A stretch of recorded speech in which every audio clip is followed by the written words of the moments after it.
Joining me to break it all down, Republican strategist and Washington Examiner contributor Lisa Boothe, a former presidential candidate and former Arkansas Governor Mike Huckabee. Great show so far, and we are going to speak momentarily with former Governor of Mississippi. We've got Haley Barbour on deck. Good to see you, Governor. Thanks, Maria. Thank you so much for joining us. Our top story this morning, 3 police officers killed, another 3 injured in Baton Rouge, Louisiana. The shooter, who was killed by police, has been identified as a former Marine, 29-year-old Gavin Long of Kansas City, Missouri. Joining us right now, Mississippi Governor Haley Barbour. And Haley, I got to get your thoughts on these attack of police officers and just this broken down rule of law. You know, crime has become a huge issue in this country for the first time in a long time, and these murders of police officers have made that explosive. It's totally indefensible. And, you know, blue lives matter. That's something that's been said. Of course, all lives matter. Right. But the people that protect us, provide our security, we owe them better. How do we stop this? How do we come together? Well, it's not going to be easy because these first two cases have been people who were maybe known to some people as kind of violent or just, you know, being angry. But for one person who commits a terrible crime, that's a hard thing for the police. Mike's been governor like I have. It's very hard for your law enforcement people to find that lone wolf, that one guy, particularly in cases like this. Haley, don't you think that one of the things that's very troubling is if the president doesn't make, and I thought yesterday he did better, but for the most part, he has always jumped in before we knew anything about a police shooting. He made a lot of comments and injected himself and made it as if the police were at fault, giving fuel to this nonsense that the police are out there just targeting people. Well, you know, you can remember back the deal at Harvard when he first became president. The beer summit thing. Yeah. But it's we owe it to ourselves to show respect and support for our law enforcement because they're so important to us. Yeah. They're important to our children, our grandchildren, our communities. And this is a low point, and the president needs to be speaking out strongly like he did this time. I just wish he had been doing it for 7.5 years. Yeah, couldn't agree more. How have we gotten here? Well, you know, there's a lot of anger in the country.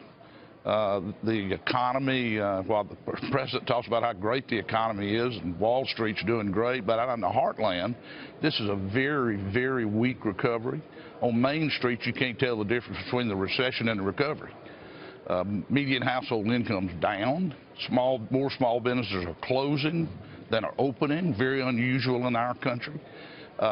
Most of the unemployment drop has been because of people dropping out of the workforce, not because people are finding jobs. So that and the increase in crime, the worry about national security, particularly terrorism, something I can remember when this administration quit using the term war on terror. But it is a war, and people are more and more recognize it's a war. So people are not only mad, people are scared. Haley, how much does this look like 1968? We're both old enough to remember it.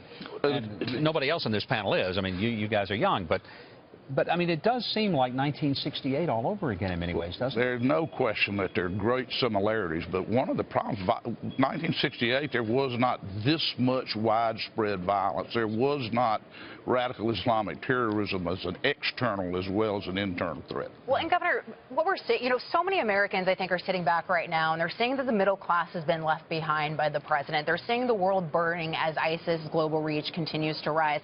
They're seeing the country implode in sort of this societal unraveling that's happening right now. And if you look at polls in critical swing states like Pennsylvania and Ohio and Florida as well, and 70% of Americans want radical change. How much of a driving force do you think that's going to be for the electorate? Well, you make a very important point. 2/3 of Americans think our country is going in the wrong direction, and over 60% have thought that for more than 3 years. Well, those are not all Republicans. There are not that many Republicans. Lots of Democrats, lots of independents think we're going in the wrong direction. And I think Mike is like me. I've never heard until the last few years people say, I'm afraid my children and grandchildren are not going to inherit the same country I inherited. That is the real underlying problem. Yeah. How frustrated are you that some of the other candidates have not come on board and endorsed Donald Trump, even though they said and promised and pledged on national television they would? Well, look, Donald Trump wasn't my first choice. But, wasn't mine either. But life, It's funny how that works.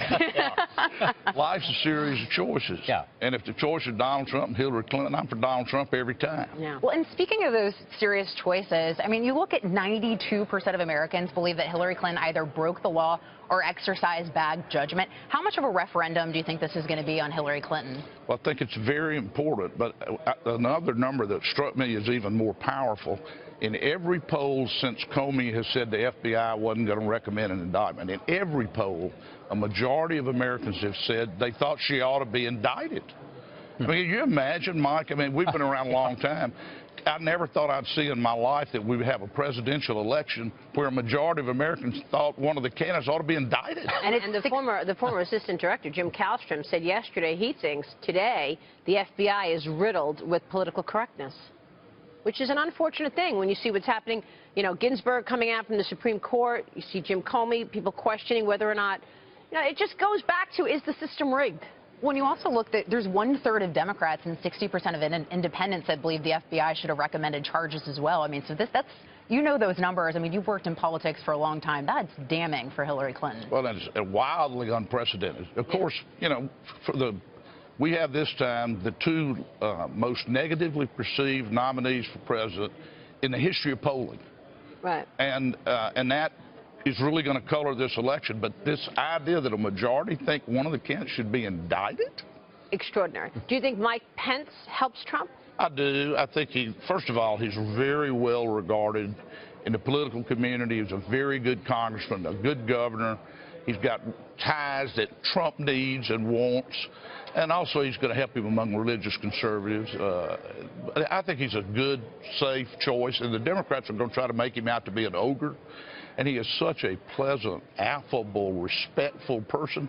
I think that'll fall flat. Yeah.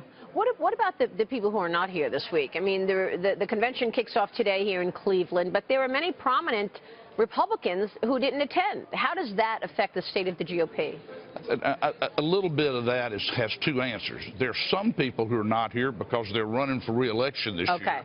And they think their time would be better spent campaigning, and I agree with them. Yeah, like Portman.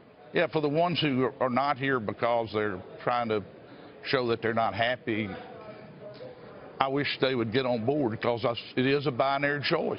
Yeah. Well, John Kasich, the governor of the state, I'm surprised he's not here.